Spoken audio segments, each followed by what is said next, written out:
Hello everyone. मैं सत्येंद्र सिंह आपके अपने चैनल विजय वेब क्लास में आप सभी का बहुत बहुत स्वागत करता हूं। आज हमारा केंद्रीय बजट 2026-27 का दूसरा क्लास है। पिछले क्लास में हमने कुछ पॉइंट समझे थे और आज की क्लास में उसके आगे हम समझेंगे। और आज हम इकोनॉमिक्स केंद्रीय बजट यानी यूनियन बजट को हम आज ख़त्म कर लेंगे कंटेंट वाइज। अगले पार्ट में हम इससे संबंधित जितने भी क्वेश्चंस हमारे एग्जाम में पूछे जाते हैं, जितने भी क्वेश्चंस आपके जहन में आते हैं, सारे के सारे क्वेश्चन हम यहाँ पर उनको करेंगे। ओके, तो आपको बिल्कुल भी, जैसा मैं हर एक क्लास में आपको बताता हूँ कि आप मेरे पास पढ़ने आए हैं तो आपको किसी भी चीज़ का कोई तनाव नहीं लेना, क्योंकि मैं कोई भी टॉपिक आपके लिए स्टार्ट करता हूँ, कोई भी टॉपिक आपके लिए लेकर आता हूँ या मैं कंटेंट बनाता हूँ, तो उस कंटेंट में मैं एक स्टूडेंट की भांति सारी चीज़ें सोच विचार के रखता हूँ कि अगर मैंने ये चीज़ ली है तो बच्चे को कैसे इसमें रिएक्ट रहेगा उसका, और उसको किस हिसाब से चीज़ों को पढ़ना सही लगता है और सही भी है। देखो, लगने में और होने में बहुत अंतर होता है। कुछ स्टूडेंट्स को अलग अलग चीज़ों में पढ़ने में मज़ा आता है, लेकिन वो एग्ज़ाम के पॉइंट ऑफ व्यू से भले ही सही ना हो, उसको अच्छा लगना चाहिए। लेकिन यहाँ पर मैं आपको लिए जो आपको पसंद भी आएगा और एग्ज़ाम के पॉइंट ऑफ व्यू से महत्वपूर्ण भी होगा, और कोई भी चीज़ मैं आपको नहीं छोड़ूंगा। थोड़ा चीज़ लेंदी हो जाती है, मतलब 1 2 3 पार्ट में बन पाती है, लेकिन मैं यही प्रयास करता हूँ कि कोई भी चीज़ आपसे छूटे ना। ओके। तो जैसा कि मैंने आपको बताया था कि जो हमारा केंद्रीय बजट है, वो सारे कॉम्पिटिटिव एग्ज़ाम, जितने भी प्रतियोगी एग्ज़ाम होते हैं जिसमें करंट अफेयर और इकोनॉमिक्स हमारे सिलेबस में रहती है, उन सारे एग्ज़ाम में ये पूछा जाता है। ठीक। तो हमने पिछली क्लासेस में हमने जो कर्तव्य थे बजट में, कर्तव्यों के ऊपर पूरा बजट तैयार किया गया, तो 3 कर्तव्य थे, उसमें से 2 कर्तव्य हमने पढ़ लिए। आज हम पढ़ेंगे तीसरा कर्तव्य। ओके। फिर उसके बाद जो भी महत्वपूर्ण चीज़ें होंगी वो सारी इसमें हम देख लेंगे। तो यहाँ से आज हम स्टार्ट करने वाले हैं।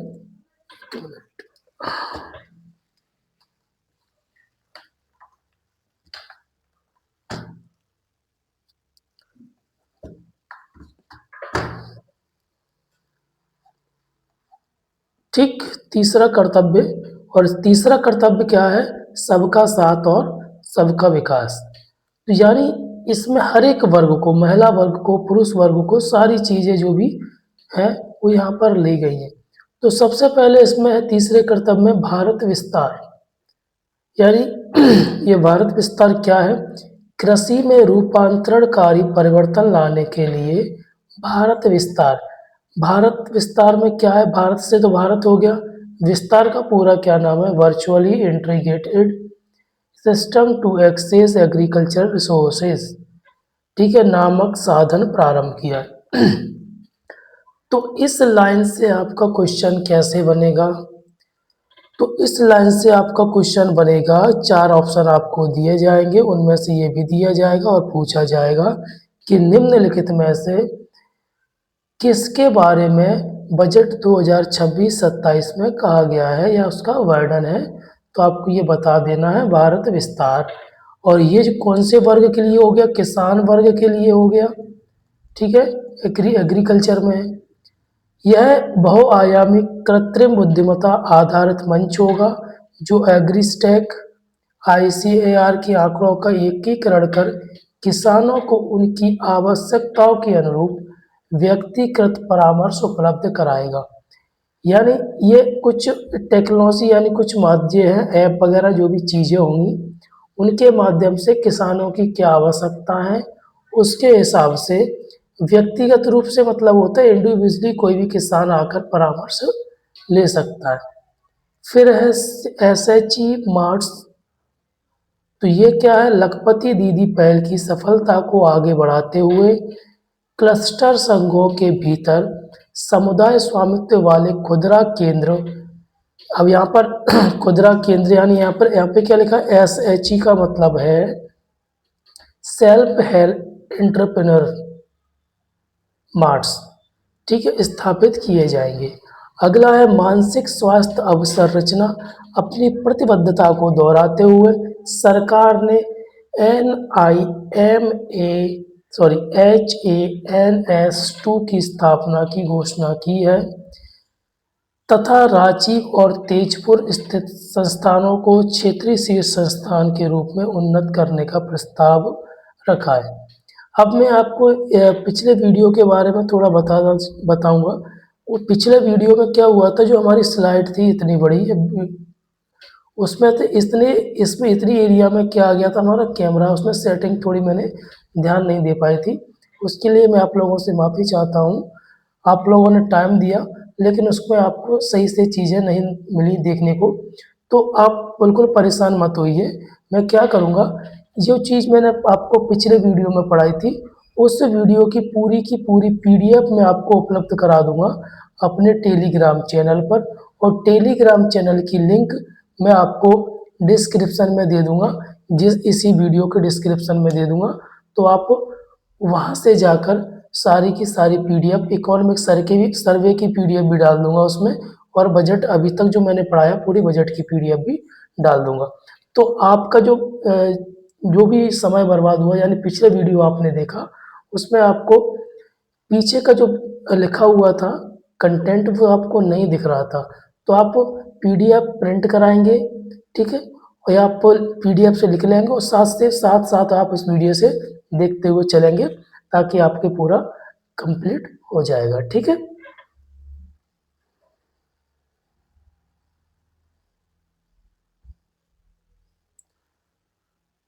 चलिए आगे क्या है, पूर्वोदय एवं उत्तर पूर्व बौद्ध सर्किट। उत्तर पूर्वी क्षेत्र जैसे अरुणाचल प्रदेश, सिक्किम, असम, मणिपुर, मिजोरम, त्रिपुरा में बौद्ध सर्किट के विकास हेतु विशिष्ट योजना शुरू की गई है। तो ये सारे नाम है, आपको याद रखना है, ठीक है। पूर्वी तट औद्योगिक गलियारा दुर्गापुर, ये कहाँ पर है, पश्चिम बंगाल में। स्वव्यवस्थित रूप से जुड़ा हुआ एक नोड विकसित करते हुए पूर्वी तट औद्योगिक गलियारे के विकास का प्रस्ताव किया गया है। साथ ही 5 पूर्वोदय राज्यों में पर्यटन स्थलों के निर्माण की भी परिकल्पना की गई है।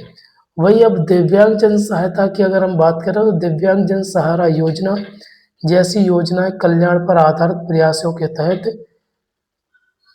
मतलब योजनाओं के माध्यम से दिव्यांग व्यक्तियों को सशक्त बनाने हेतु कुछ पहलें की जाएंगी।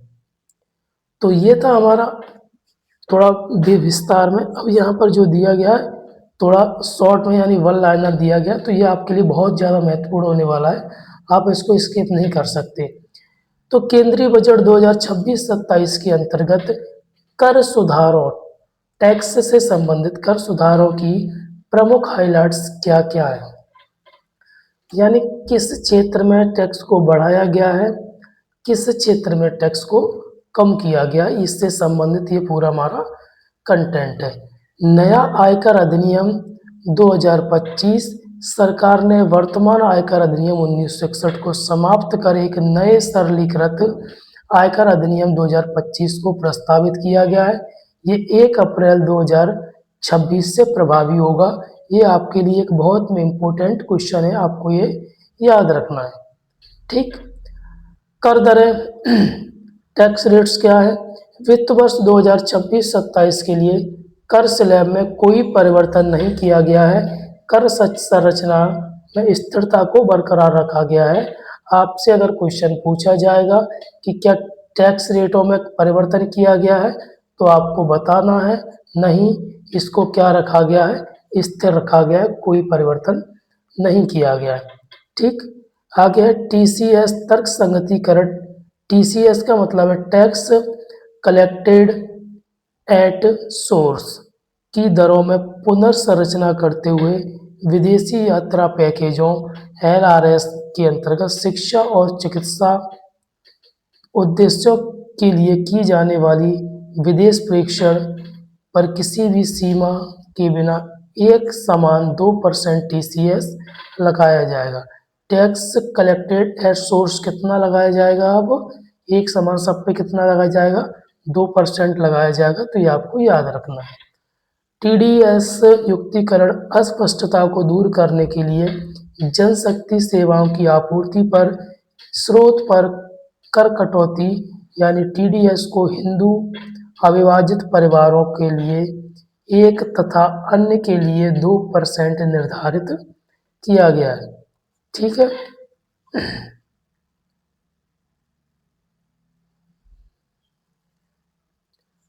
शुल्क दरों पर युक्तिकरण व्यक्तिगत उपयोग के लिए आयात की जाने वाली वस्तुओं पर शुल्क 20% से घटाकर कितना कर दिया गया है?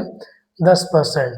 17 कैंसर दवाओं, 7 दुर्लभ रोगों के संबंधित शुल्क पूरी तरह से क्या कर दिया गया है?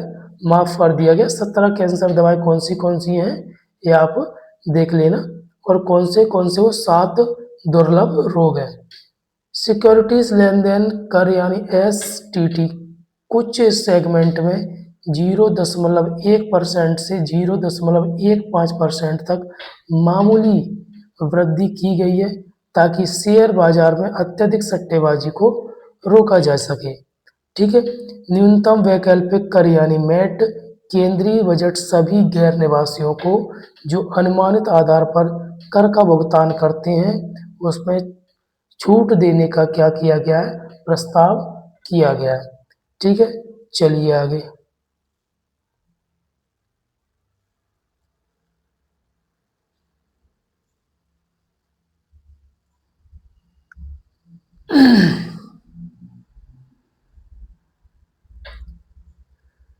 कर प्रशासन बजट में प्रस्ताव है कि कॉरपोरेट कार्य मंत्रालय और केंद्रीय प्रत्यक्ष कर बोर्ड की संयुक्त समिति बनाई जाए ताकि आय गणना और प्रकटीकरण मानक यानी ICDS की आवश्यकताओं को भारतीय लेखांकन मानक में सम्मिलित किया जा सके और इससे वर्ष 2027-28 कर वर्ष से ICDS आधार लेखांकन समाप्त होगा और सेफ फॉरवर्ड नियमों के तहत लेखा कर की परिभाषा को सरल बनाकर अनुपालन को आसान किया जाएगा।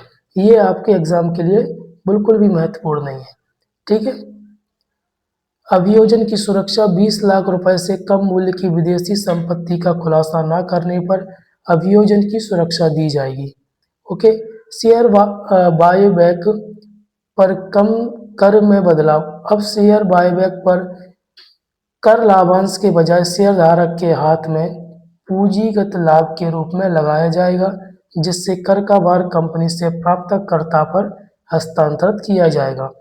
निवेश और उद्योगों के लिए रणनीतिक प्रोत्साहन महत्वपूर्ण खनिज जैसे लिथियम, कोबाल्ट आदि के प्रसंस्करण, लिथियम आयन सेल के निर्माण के लिए आवश्यक पूंजी सामान कस्टम ड्यूटी की छूट प्रदान की गई है। ओके।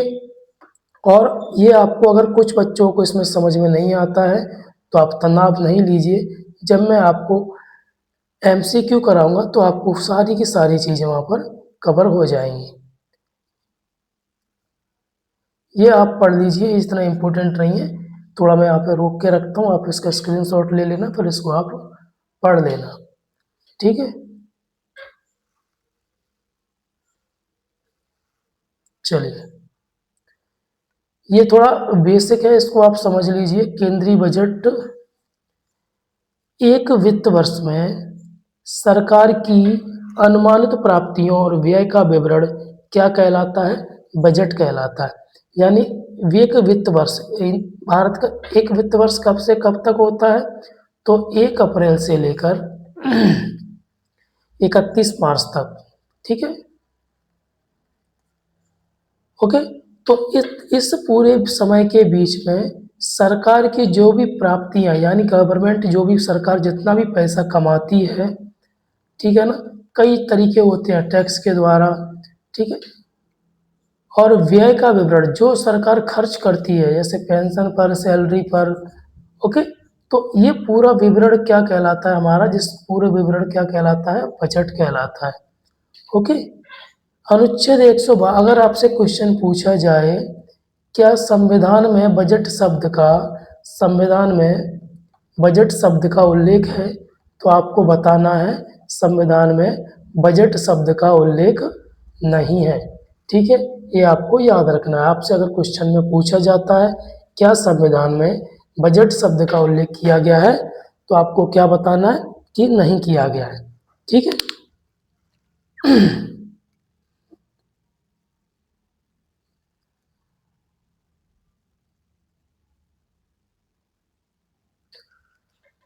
चलिए आगे।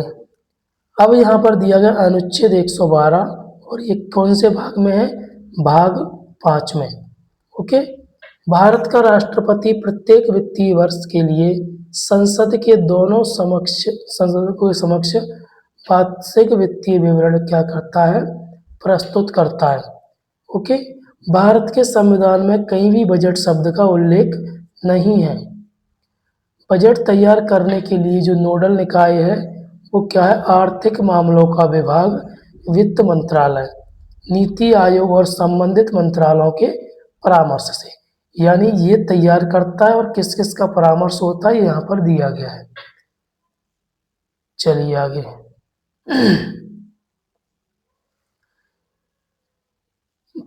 स्वतंत्र भारत का पहला बजट वर्ष 1947 में प्रस्तुत किया गया था, ये भी आपको याद रखना है।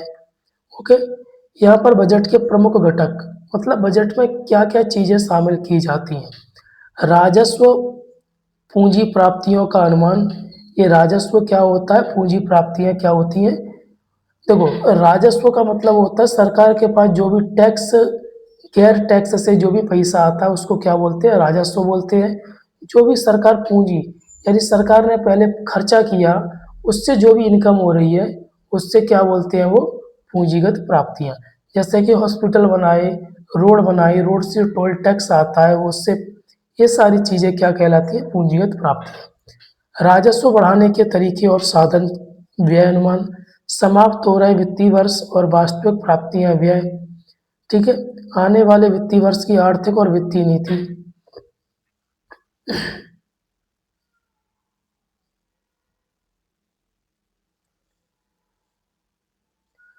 यहाँ पे दिया गया वर्ष 2017 तक, एक मिनट, हाँ, वर्ष 2017 तक भारत सरकार द्वारा दो बजट पारित किए जाते थे। एक रेल बजट पारित किया जाता था, दूसरा आम बजट। पहले ये दोनों बजटों को अलग अलग पारित किया जाता था। अब बजट के प्रस्तुतिकरण के मतलब बजट को जो भी पूरा होता है उससे क्या क्या चरण होते हैं। प्रस्तुति, पहले सबसे पहले प्रस्तुति, फिर उस पर चर्चा होती है, ठीक है ना। फिर जो भी विभागीय समितियां उसकी जांच करती हैं। फिर जो अनुदान की जो मांगें होती हैं, जो भी मांगें की गई हैं उस पर मतदान होता है। फिर विनियोग विधेयक पारित होता है, फिर वित्त विधेयक पारित होता है। अब यहाँ पर दिया गया भारत का संविधान बजट के लिए अन्य कौन से प्रावधान करता है। राष्ट्रपति की सिफारिश के बिना अनुदान की मांग नहीं की जा सकती है। ये आपसे एग्जाम में क्वेश्चन पूछा जाता है, यूपीएससी में, पीएससी में, क्या राष्ट्रपति की सिफारिश के बिना अनुदान की मांगें की जा सकती हैं। तो राष्ट्रपति की सिफारिश के बिना अनुदान की मांगें नहीं की जा सकती हैं। ठीक है,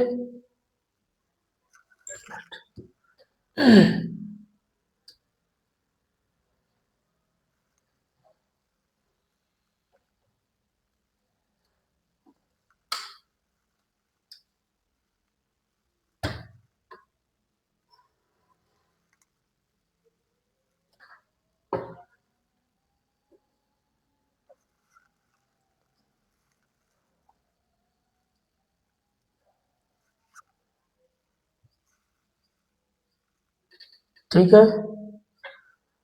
फिर आगे करारोपण वाला कोई धन विधेयक पेश नहीं किया जा सकता है।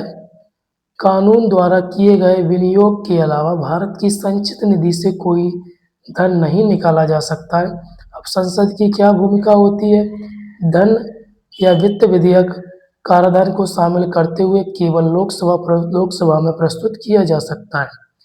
अनुदान की मांग पर मतदान राज्यसभा के पास ऐसी कोई भी शक्ति नहीं है, यानी अनुदान की मांग के लिए राज्यसभा का हस्तक्षेप 0 रहता है। धन या वित्त विधेयक 14 दिनों के भीतर राज्यसभा द्वारा लोकसभा में वापस भेज दिया जाता है। लोकसभा राज्यसभा द्वारा की गई सिफारिशों को स्वीकृत या अस्वीकृत कर सकता है। यानी जो राज्यसभा अगर कुछ बोलती है तो जो लोकसभा के पास ये पावर है कि उसकी सिफारिशों को स्वीकृत भी कर सकता है और अगर कोई नहीं लग रहा तो वो अस्वीकृत भी कर सकता है। तो ये था हमारा पूरा बजट का लेखा जोखा और इसके बाद हम जो समझेंगे वो समझेंगे जो बजट से संबंधित एमसीक्यू है वो। तो आपको कहीं भी कोई भी परेशान होने की ज़रूरत नहीं है, सारी की सारी चीज़ें आपको यहीं पर उपलब्ध करा दी जाएंगी। पिछले वीडियो का जैसा कि मैंने आपको बताया था इसकी पीडीएफ मैं आपको डाल दूंगा, तो आप वहाँ से उसको कर लीजिए। Okay, thank you.